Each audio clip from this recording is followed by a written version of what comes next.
Perfeito. Então a gente vai começar com um triângulo equilátero, de fato, tá? Então a gente tem aí o nosso triângulo equilátero e agora eu vou desenhar a circunferência que circunscreve esse triângulo, tá? Beleza. Agora eu vou fazer exatamente a mesma coisa que eu vinha fazendo com vocês. Dá uma sacada no raio dessa circunferência aí. Concorda comigo que esse triângulo equilátero, ele vai determinar, os vértices dele vão determinar mais dois raios? Tá vendo que ele separou em 3 triângulos ali dentro, 3 triângulos iguais e 3 triângulos isósceles, que é exatamente o que eu falei lá no início da aula, quando eu disse que um polígono regular, ele separa em ângulos centrais a mesma quantidade quantos forem seus lados. Então, um triângulo equilátero é um triângulo. Acertou, miserável. Então, ele separa em 3 ângulos centrais iguais. E quanto vale esse ângulo central? 360 graus dividido por 3, que vai dar 120 graus.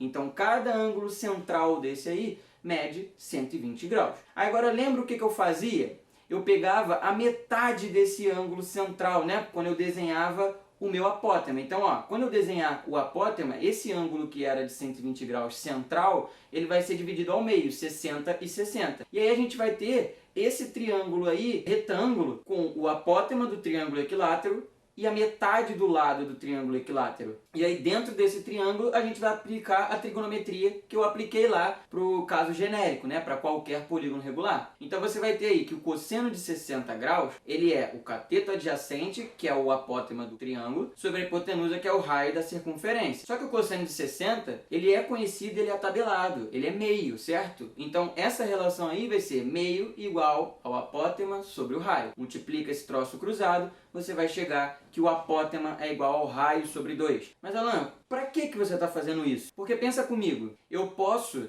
trazer polígonos cujos lados são diferentes para um mesmo referencial, que é o raio da circunferência que circunscreve eles. Então é legal a gente escrever os elementos desse polígono em função apenas de uma incógnita, porque aí isso facilita pra gente. Que eu pego o meu lado do meu triângulo e o meu apótema, que são dois resultados diferentes, e eu deixo eles em função de um mesmo resultado, que é o raio. E a gente depois vai tabelar isso para você, e você vai ver que vai te facilitar na hora de fazer as questões. Beleza. Agora que eu já fiz o cosseno de 60, eu vou fazer o seno de 60. E o seno de 60 é o cateto oposto a ele sobre a hipotenusa. Então é o lado sobre 2 sobre R. Perfeito. Multiplica esse troço aí cruzado. E aí você vai ter que raiz de 3 sobre 2 é igual a L sobre 2 sobre R. Simplifica, ó, quando eu multiplicar cruzado, eu vou simplificar aquele 2 ali embaixo. E aí o lado vai ser R raiz de 3. Ah, Alan, mas você já não tinha chegado numa relação genérica lá no início da aula? Poderia aplicar aí para não precisar ficar fazendo essa mesma conta? Com certeza. Você não precisava ter feito isso tudo que eu fiz, porque eu estou fazendo de novo a mesma coisa que eu fiz lá atrás. Esse é o tal do mula. É só para você ver que vai funcionar da mesma forma para todos. Então você não precisa ficar repetindo esse processo. Basta você saber o resultado final. Perfeito? Tem muita gente que tem dó do mula.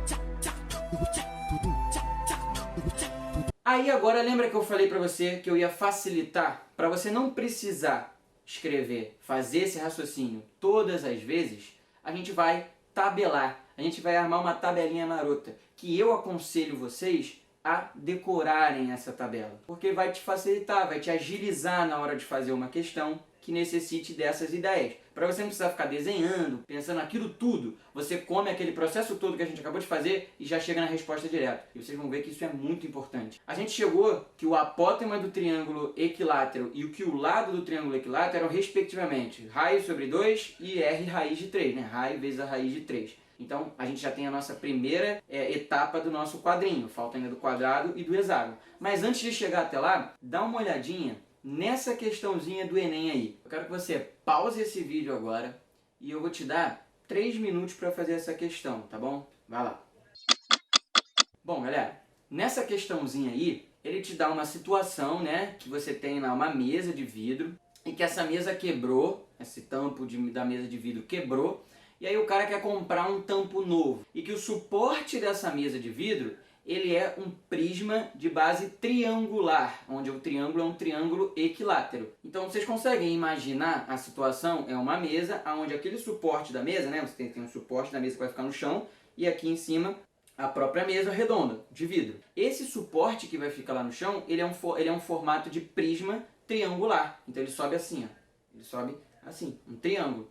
E aí, vamos fazer o seguinte, eu quero que vocês imagina a mesa em pé e que você faz assim, ó, para olhar a mesa de cima. Vê se você não vai ter essa figura aí, né? Quando você olha de cima, você vai ver só o triângulo de cima ali da superfície da mesa. Você vai ter esse triângulo equilátero desenhado.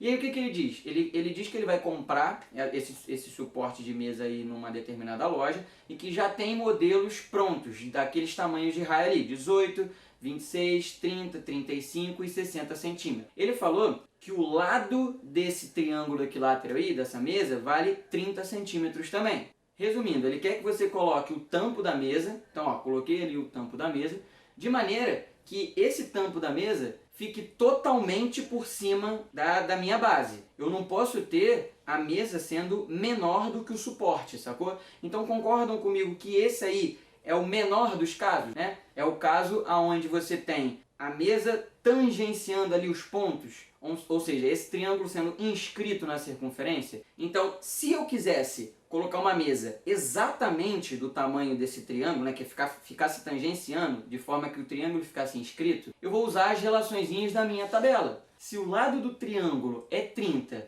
e a gente viu pela tabela, né, o lado de um triângulo equilátero é r raiz de 3, então 30 tem que ser igual ao raio raiz de 3. E aí, consequentemente, esse raio ele vai ser 30 sobre a raiz de 3. Só que ele pede para você arredondar a raiz de 3 para 1,7. Então, vai ficar 30 sobre 1,7. Isso dá aproximadamente 17,6, ok? Então, para você ter essa situação que eu desenhei, o raio da circunferência deveria ser 17,6. Então, esse é o menor valor possível do raio. Então, esse raio tem que ser, no mínimo, 17,6. Então, a primeira medida que pode ser tomada, que pode ser comprada por esse cara é o 18. Todos os modelos dessa loja cabem nas restrições que o cara fez. Porém, se ele quer o que tem menor diâmetro, então consequentemente é o que tem menor raio possível.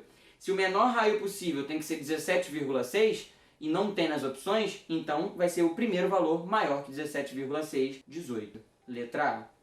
Tranquila, né? Se você soubesse a tabela de cabeça, você resolveria essa questão aí em 1 minuto e meio, concorda? Agora, se você não soubesse a tabela de cabeça, você ia ter que fazer o mesmo raciocínio que a gente fez anteriormente para chegar nessa relação. Então, por isso que eu te aconselho a decorar aquela tabelinha toda.